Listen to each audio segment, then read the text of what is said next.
Nataka niwaombe ndugu zanguni, muendelee kutuamini, na sisi tumeamua ndani ya chama chetu tutaongeza ukali.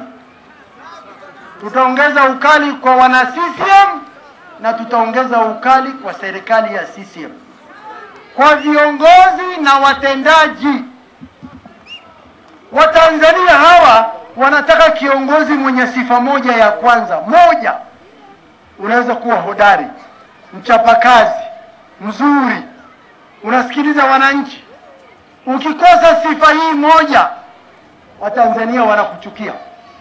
La kwanza, sifa hiyo, uadilifu. Wakiamini huwaibii, sio mwizi, sio mlaji, wako tayari kukusamehe mengine. Kweli si kweli? Ndio. Lakini wakishakuona mzee yuko hivi, hatari. Halafu kila unakwambia ondoka, wanasema siondoki. Sio sawa.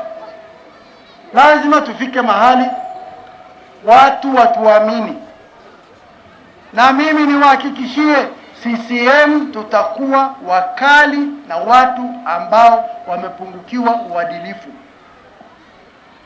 Ukipungukiwa uadilifu, tunakuambia kaa kando. Kaa kando.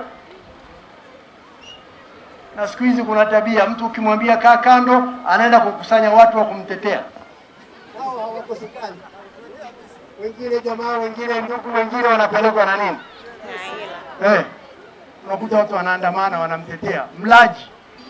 Ukiuliza wamepewa, wamekatiwa. Kwa hiyo utakuwa wakali.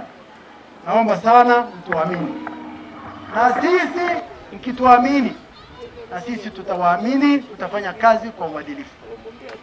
Nawashukuru tena kwa mahudhurio mazuri, nawashukuru kwa usikivu mzuri, na waahidi tutasimamia mambo yote tuliyoyaahidi.